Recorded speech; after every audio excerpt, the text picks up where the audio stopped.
everyone. Welcome back to The Flow. This is a podcast where we aim to learn and spread awareness of the lethal effects of period poverty, which is a public health crisis that affects hundreds of thousands of people around the world.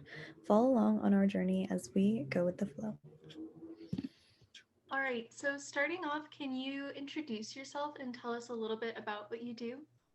Sure. Thank you very much for the invitation, ladies. It's a pleasure for me to be able to share a little bit with you of the journey that is Be Girl.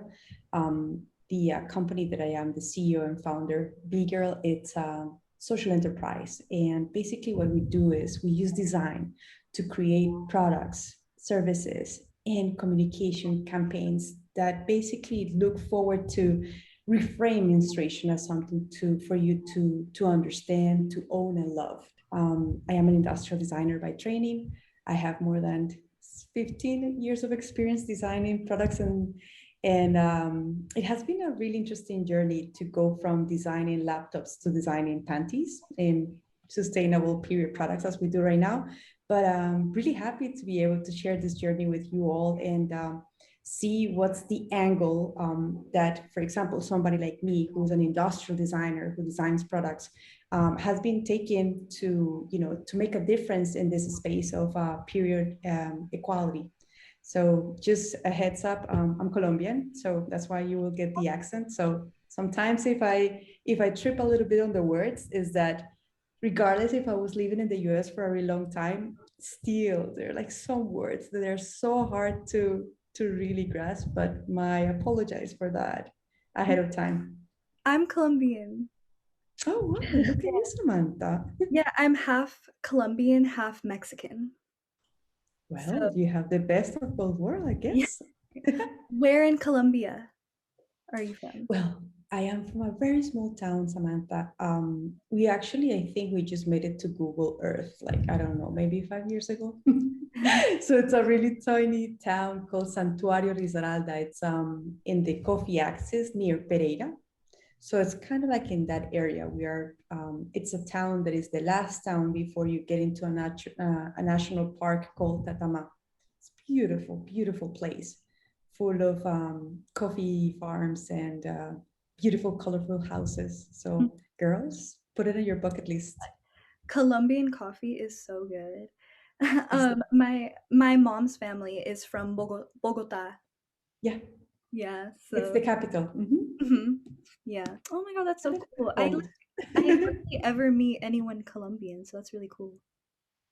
Ay, girl, I mean, you're missing a lot. So I'm good. Go and look for those roots. I You will will. be very proud. Yeah, I'm like here in Los Angeles, there's Mhm. definitely a lot of Latinos, but I would say a lot of Mexicans, Central Americans too, like maybe like El Salvador, and stuff, but like Colombians not really. So I do want to go to Colombia one day though. Oh, please, Yeah, please do your homework and do it I because will. it will blow your mind. But you're in And to you, Mozambique. Oh, I'm sorry. yes, I am in Mozambique. No, no, no, no, no. I am in Mozambique. I mean, what happens is that so B Girl is a social venture and it is based in Washington. That's where the headquarters is. That's where the main team is. But what happens is that we got a grant from the government of Canada um, almost 3 years ago, and it was to open an office out of the US in another continent like Africa. So I did a research in several countries, and I chose to set up the first office in Mozambique, given that 60% of the population it's below 25 years old and their access to income is very limited. So there was a lot of opportunity for us to do good impact. So I came here initially for 1 year. This was at the end of 2018. So by the end of 2019, I have already done my homework, opened the office, trained the team, everything was ready to go. I was doing some fundraising in Dubai and also in Ethiopia. I was doing some factory visits when COVID exploded, which was like around February. And then I thought about it. I was like, okay, do I go back to the United States or do I stay here in Mozambique? Because here I have this team that is like ultra young. By the way, like everybody here in my team is pretty much under 25 years old. So it's a team that is amazing. It's super young, but it's also they don't have the experience sometimes that you need to to manage an office now, like under COVID. So imagine. So I decided to stay and be here as a CEO and also as a acting country officer, and it was the best thing, we I mean, the pandemic has been lived in such a different ways in every single country, but here we have been, I mean, we have so many other problems that sometimes it's really hard to like just get so focused on the pandemic. But the thing that was really good is the fact that I have been able to be here. I managed to keep the team stable, but we had a lot of work because we not only had the pandemic, we had cyclones, we have the outbreak of terrorism in the north, and we had been able to be here to support everybody working in this space, making sure that at, as much as possible, girls in those difficult conditions, they have the ways and the means to manage their periods with dignity, just very difficult, especially in these situations where so many other needs are present and they are fighting with each other. Like is it food? Is water? Is shelter? Like nobody thinks about periods. Nobody, because it's no in nobody's list. So I'm really happy that we made the call to stay and been able to help the best we can. Wow. Yeah, And like that's the thing with period poverty is it's like sometimes it would be the last thing people are thinking about. It's like so like not in what people are concerned about, worried about. So for someone like you to come and like be like the voice of that, that will help out so many people who are suffering from period poverty. yes, I mean, I think one of the most important things that we have been doing in this space is so we have been working with UNFPA, United Nations Fund for Population. I believe that's the way that you say it in English, um, to be able not only to do interventions, but to do research on that, like collect data. And I think that is really important because sometimes, let's say periods, like it's not mentioned in a lot of disaster in those distress areas. But when it is, sometimes the people that is making the decisions, they are not well informed. What do I mean with this? Like, if you have to make a choice, like if you have, let's say, $5 and you're going to spend those $5 in period protection, what is the best thing to do? I mean, like sometimes people just assume that just buying $5 worth of disposable sanitary pads is the way to go. And sometimes they do that either, first of all, like one reason could be because, and this is most of the cases, because they are males taking those decisions. Very few times people that work in disaster relief areas and all those things are females, the one that are in the procurement department. So they assume that disposable sanitary pads is the way to go. Or second, could be because they are not informed that you have other type of options of products that are long term that probably will be better suited for this type of situation. So we are actually collecting data and we are exposing girls. I mean, at the same time that we're doing the work, we're also making sure that girls have options and they can see other type of products like disposables, reusables, either period panties or sanitary pads, washable itself. So they actually can make the choices. And for example, we have a study that I can share with you the link so people can take a look. So we were telling girls, okay, if you have to create a dignity kit, what were the things that you will put into it? And it's really interesting to actually hear the girls telling you exactly what is it that they would like to have in those packages, because a lot of the times it's not what people think. So that's really important. It's like it's not only about giving products or supplies. It's like listen to the end user. What is it that this person, that this woman, this girl needs? That's really important as well. Yeah, definitely. I know that happens a lot where people think that they can make decisions when they have no actual experience with it. But yeah, I'll definitely link the study and the all the information. Um, yeah, I also saw that you have the Smart Cycle product, and I thought that was really interesting. Could you care to talk about that? Sure.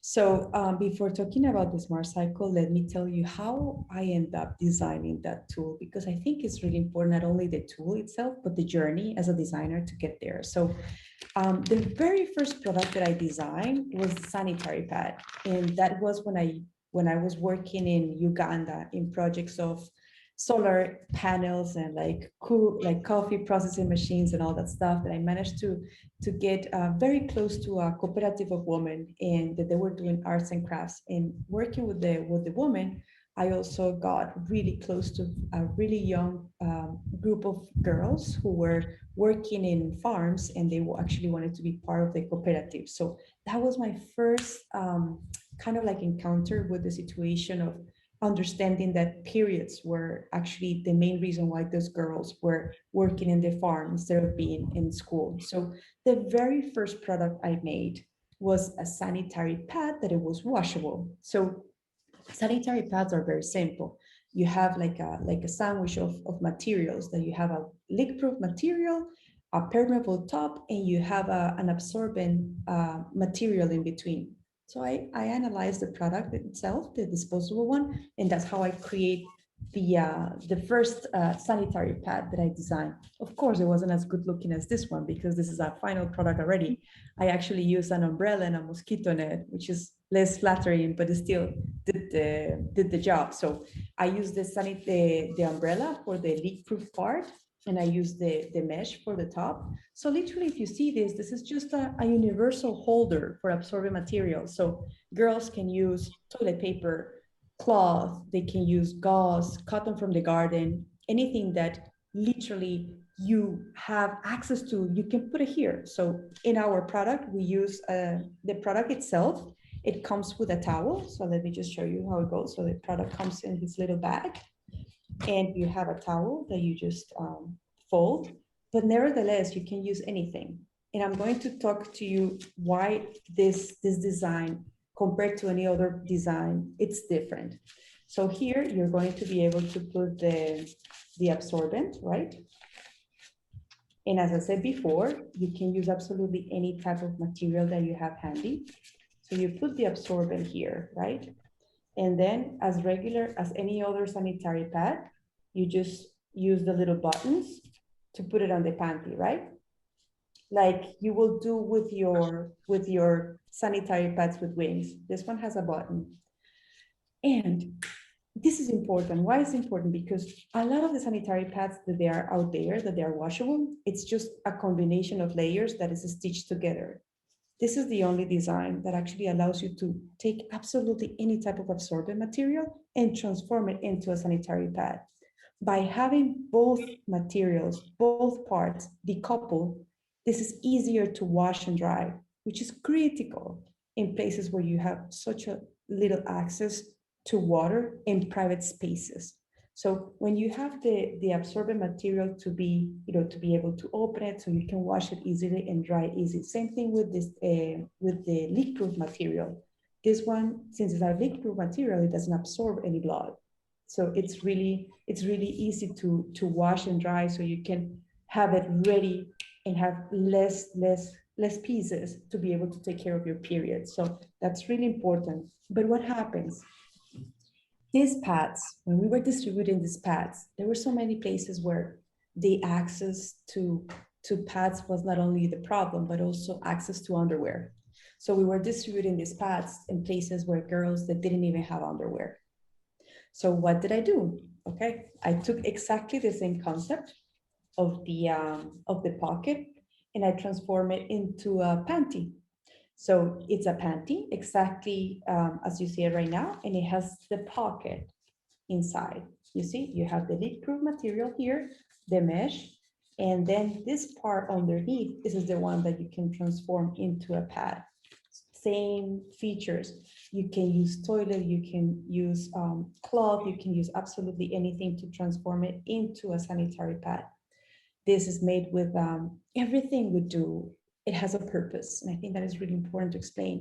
The reasons why all our products are between blue and purple, it's because when you have blood, blood is red and it's a color that is extremely shouting, and sometimes it raises a lot of alerts.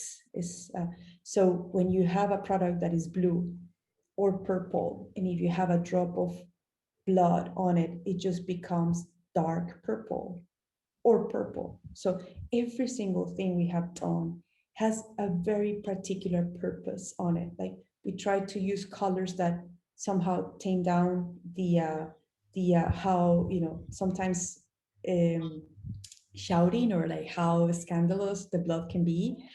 The reason why we do these products with, for example, lace.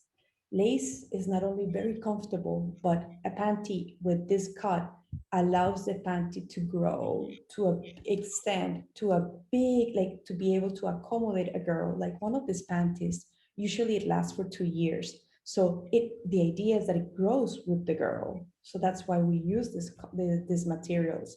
It's made with dry fit. This is sports materials that you are able to dissipate the heat and the sweat. Why? Because a lot of the times, most of the countries that we work with are like tropical countries, countries where you not only have like very little water, but it's also like really hot. So that's the reason why it has these materials. You have a really high top in the back. So when you're sitting for 8 hours taking a class or working or doing something like that, that you have restricted mobility, you don't have stains in your uniform. So I'm trying to explain this because it's all a journey. It's a journey from the moment that you start to design, and it's a journey in the process that you do iterations.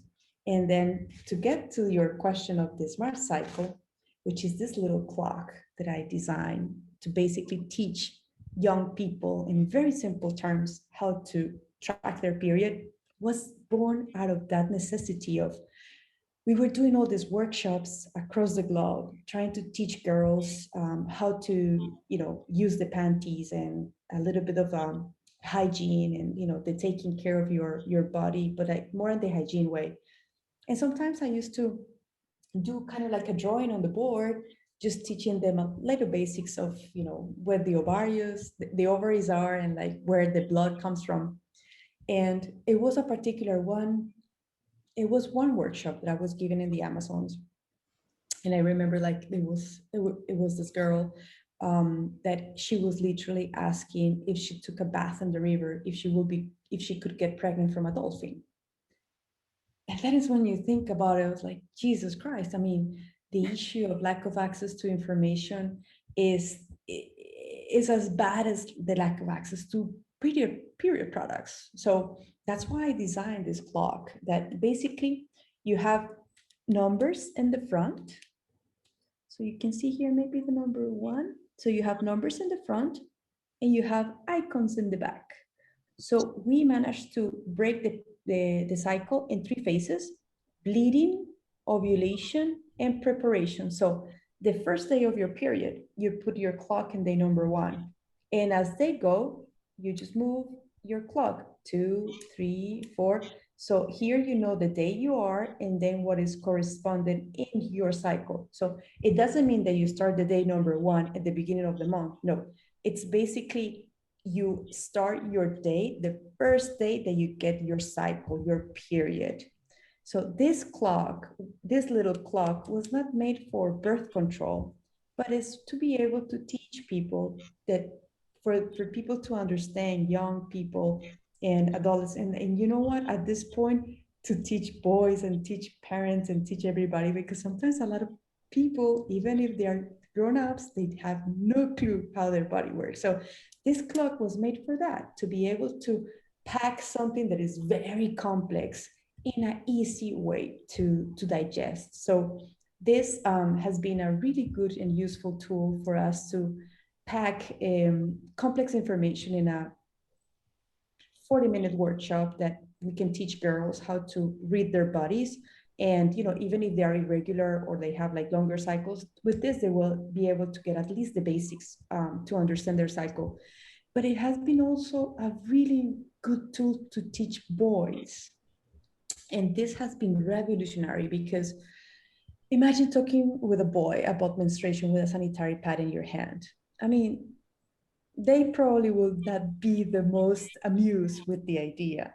But if you do a workshop or something like that, and you have something like this that is like a mechanic toy or like something like that, and then you start engaging them with the topic, and at the end of the class, they get to keep this with the compromise to give this smart cycle to an important woman in their lives, then it becomes something else, because the whole thing is like they do need to learn the menstrual cycle. They need to learn, they're going to be parents, they are boyfriends, they're going to become, they're brothers and all those things. So they need to know as well. But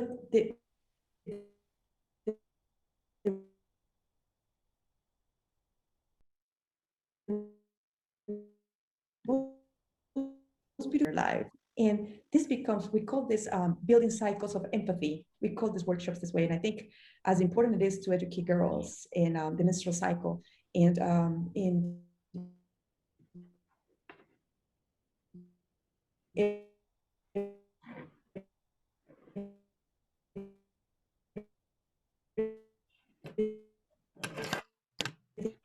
men, in what this means and why it's so important for them to create those safe spaces for us. Wow, that was really innovative. I actually was thinking while you were speaking that that was really like I don't know how someone could have thought to make such a complex topic so concise and to put it in a way where it's giving access to people that don't have internet because Yeah. you don't need internet to use that. And that was really, really cool. Well, I don't know, girls, what are you going to study when the time comes? But industrial design is a career that I chose it by chance. To be honest with you, when I was going to school, I had no clue industrial design existed at all. I just managed. I was fortunate enough to get a scholarship to go to the best university in the country because I actually was a kid from very limited resources, but I was bright, so I got a scholarship, and I wanted to be a doctor because, of course, sometimes when you are in those faraway places, you don't get the chance to see a lot of other careers. But yeah, I mean, I went to the university, and they didn't have medicine, but they have architecture. And next to architecture was this little booth about industrial design.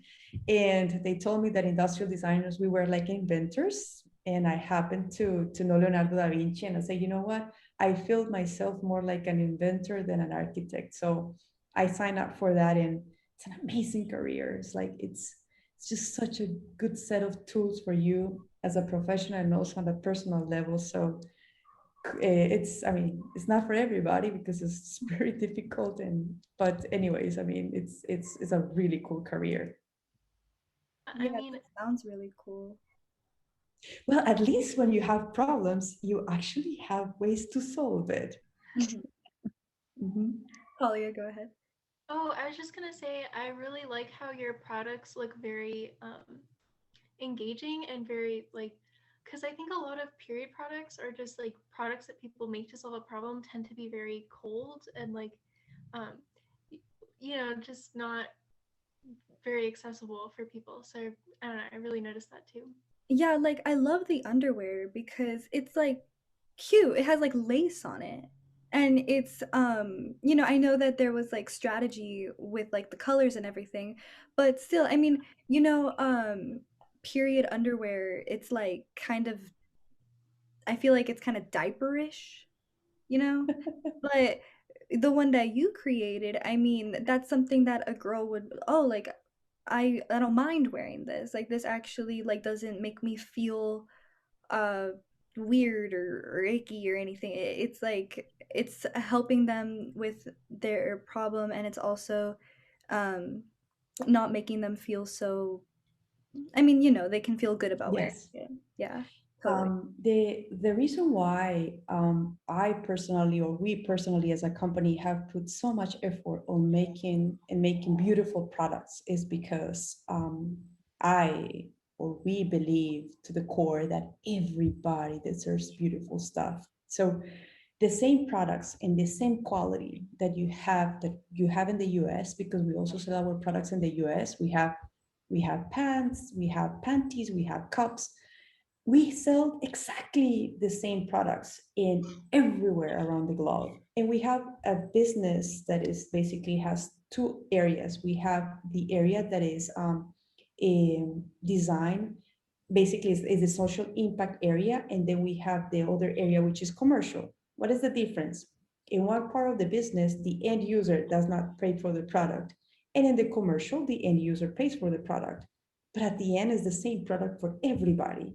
So the same panties that a girl in New York has access, or like San Francisco and LA, is the same panty that a girl in Tanzania, in Mozambique, or in the Solomon Islands also have access to. So that's really important. And imagine, and why they need to be beautiful? Well, because if you're always told that having your period is dirty, or like it's something that is like for you to be ashamed, and certainly the most beautiful probably panty that you have in your drawer is the one for you to use while you have your period, that changes perception. And that's really important. Why? Because products itself, they are vessels of culture. So that's why you have museums, because people go to the museums to see how people used to live years ago. How do you know that? What are the things that they used to care for, or that they had as something important through the objects? So objects are critical to teach new behaviors, to be able to like expose people to other ways of doing things, to be able to explore other ways to do things as well. So that's why objects, like if you're always be told menstruation is ugly, dirty, you should be ashamed of, but itself the object that is made for you to manage your period, it's beautiful. It's a completely change on the rhetoric. It's a completely change on the dialogue. That's why we use design to create products, to create campaigns that allow us to change that conversation to something positive. Absolutely. Just that stigma, that stigma that your period is gross.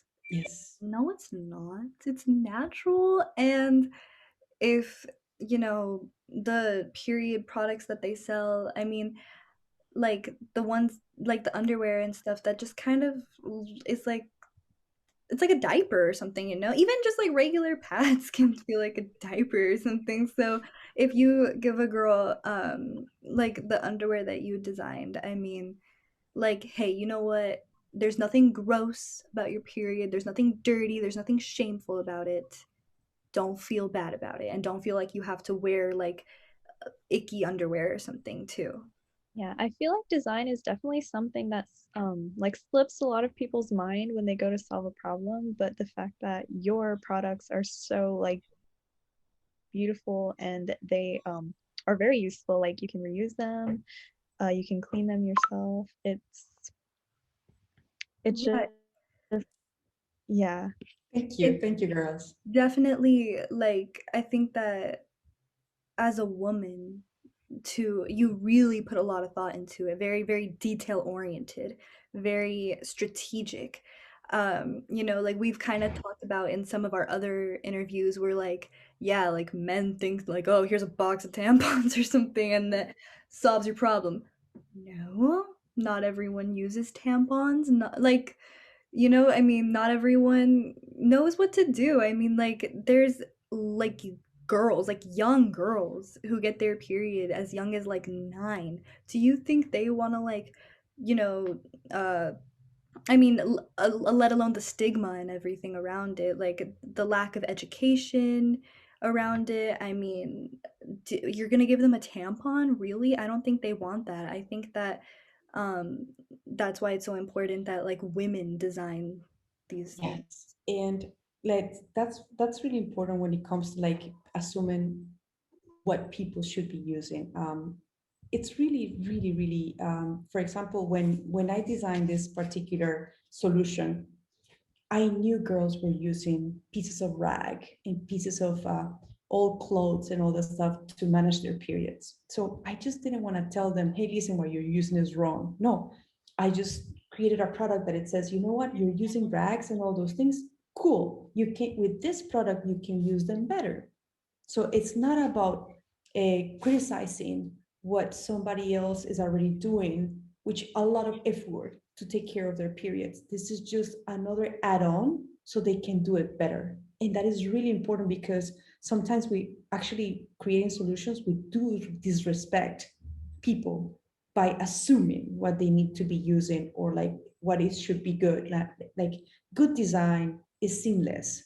Good design, you don't even notice that it's there, but it's really attentive to the way that the like the person it's interacting with the object and basically creating this space for them to be resourceful and take control of their of the things like you were discussing about the issue of tampons and like sometimes people thinking that tampons are going to be solving the life of periods of a girl that is only 9 years old. I mean, it's just difficult sometimes to explain people that the fact that you have an idea or you have like that you have an idea is that means that is a good solution. I personally, like we as in B Girl, we sell the three type of products that you have to manage your period in a sustainable way: pads, panties, and also cups. Personally, I am a cup user. It's a product that for me works, but I think the most important thing is to be able to give people choices of the products that they want, how they want it. And that's why we actually have absolutely everything in our portfolio.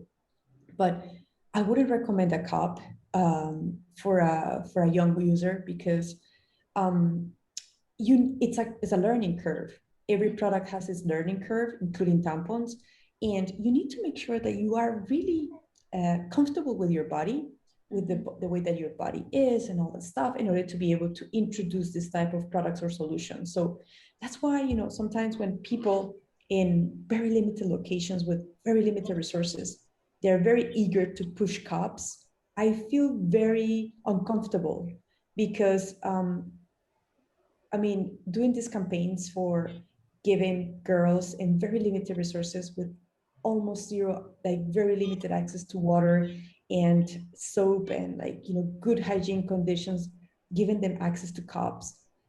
I mean, I understand the intention is good, but the after effects could be really bad. So I just think that it's better just to ask people and try to understand that a solution for you is not a solution for her or for her. It's like we need to make sure that people actually the people that we want to help, they're being heard and they are the ones who are being able to make those choices.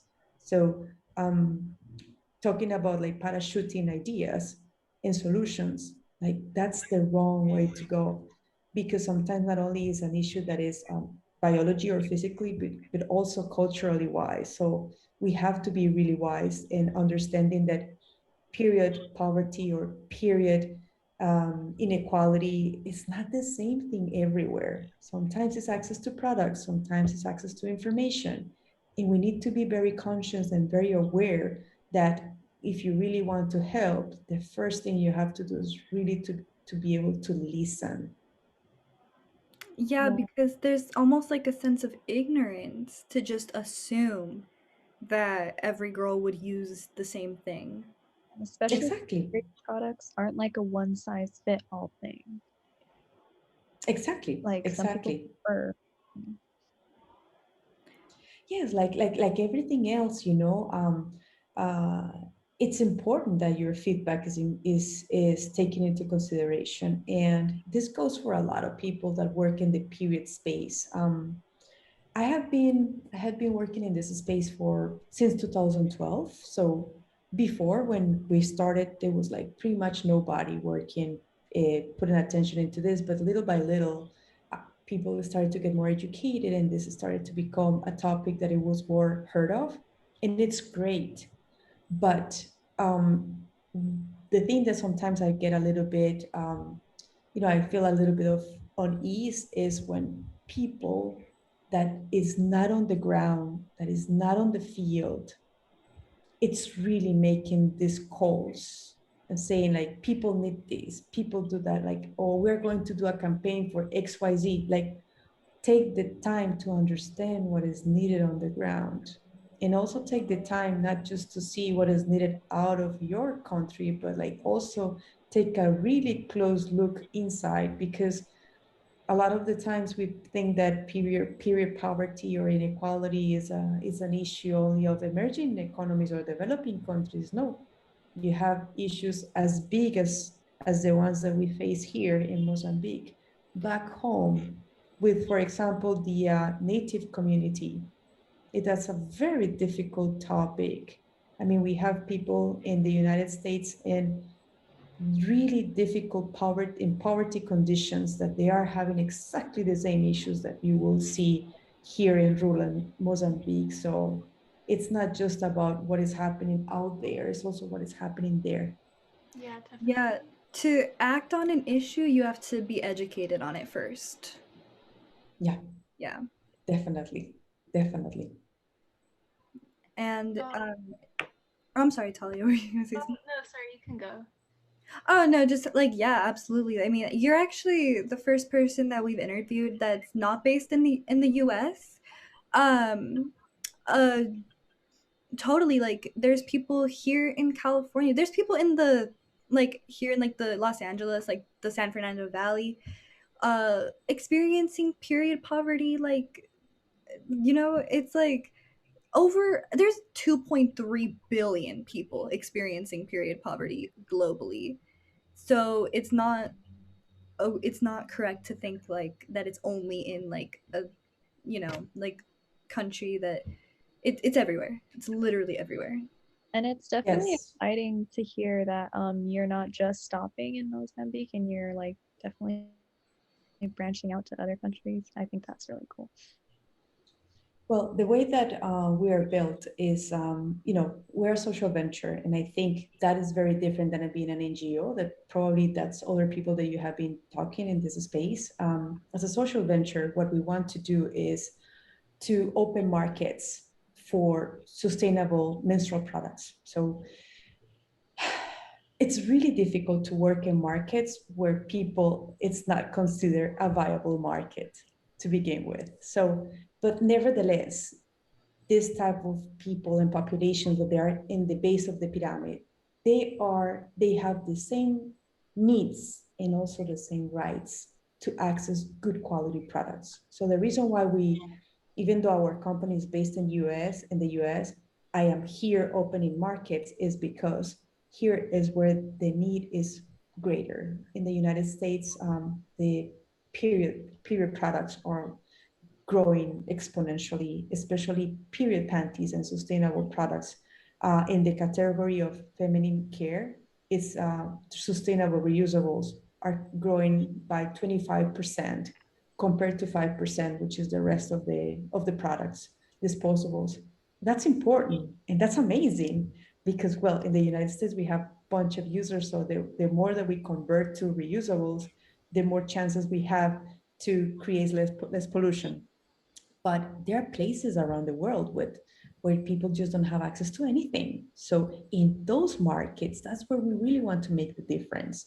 And we want to make sure that people can access pain, um, reusable products, that they're as good as disposable ones in the term and sense of like branding and experience and comfort and ergonomics. So that's why basically, our company is so different to any other company that is out there doing this work, because we are not doing it, we are doing it with like top-notch products that they don't make you feel like you're poor just because you happen to be, using this thing that is poorly done. And like, no, we're using top-notch manufacturing materials, and our marketing is like super aspirational. We actually were the first ones to have a fashion show, a runway with period underwear in the whole continent. We did that in 2018. We did a Mozambique Fashion Week period runway, the first one in continent, imagine. So it's a really refreshing way to take a look of this problem, because we don't take a look of it seeing the end user as somebody poor and disfranchised. No, we see it as a girl with aspirations, with dreams, who wants to use beautiful products, because we all want to use beautiful products. Why not? So that's the thing, that sometimes, um, depends on the angle that you are trying to address the issue, that you just have different type of, let's say, solutions. Yeah, it's really inspiring, and I feel a lot of hope that there are people like you out there who are just like so thoughtful and so motivated, you know. Yeah, I'd Well, say girls, yeah. that's why I'm doing this, because I think it's really important that you not only, yeah, it's good to get the chance to see the product and maybe the company, and then you see a website and a couple reports, but it's my responsibility to be able to share this side of the story. So people do understand that this type of ventures and initiatives and all these things, like, they do require good, like, so like it does require commitment, and it takes a lot of time. And I have been doing this since 2012, and officially as a company since 2014. So it takes time, girls, to do things, and it takes time for things to hatch. So this type of interviews or like conversations really allow me to just to share this other part of the work that sometimes doesn't get out there, just when you just get to see the tip of the iceberg. Right. Yeah, I think that's my favorite part about doing these interviews is really just listening to like um what all the women that we've talked to are doing in their areas, like for all the same reason, like period poverty. I think that's been my favorite part because we've learned a lot, and other people who will watch these really get to learn a lot too. Well, that's the goal, the more we know, the more informed we are, the better. Yeah. Absolutely. So, we want to thank you so much for just being here, making time. We know that it's very late where you are. We know that Don't you're worry. very busy. Um, and we had a great conversation. Like, we really, really appreciate not only you being here, but also everything that you do for period poverty. And yeah, do you guys have any closing remarks? No, I would just like to reiterate, thank you, because I really am inspired, and I'm pretty sure like so are Smith and Talia. Your work is just Yeah. very inspiring, and thank you for taking the time out of your day because I'm pretty sure you're busy to talk to us. Really appreciate Yeah. that. We're kind of like we're a very new podcast. We're very Yeah. new, we're growing. We're the little podcast that could, like we're just hoping that like or we are hoping that we can get people aware. Just we're just trying to spread awareness. It's a topic that needs to be like awareness has to be spread on it. So, yeah. Listen, girls. The beginning of Big Girl was an umbrella and a mosquito net. So I'm just telling you, like, you can start really small, but you just never know where things are gonna take you. So I just think that the most important thing is, like, when you see something that you don't feel that is right, or you feel that you could do something about it, not keep scrolling or like looking away. It's the right thing to do. Like, take a stand, do something, be proactive. That's what you girls are doing. Like, you want to make sure that people get informed and disseminate information. And this is just like, the little beginning of a venture, of an adventure, or whatever you wanna take it. Go for it. I mean, there's not the worst thing out there is the one that you don't do. So, I Yeah. mean, you take a leap of faith and you give it a shot, and you just have no clue where things end up. So, I wish you all the best luck. Keep me posted. Yeah, Truly looking forward. We will. we'll send all the like once it's all ready and done, we'll send it your way so you can check out. Congratulations to you, girls. And Thank I'm also very moved with the fact that you're doing this, that you're taking this topic on and owning it. And I'm pretty sure you're going to do amazing. Thank you so much. Okay. All right. Thank you. Huge hug from Mozambique, and take good care and wish you all the best. Thank you. Bye. Bye. Thank you so much. Bye now.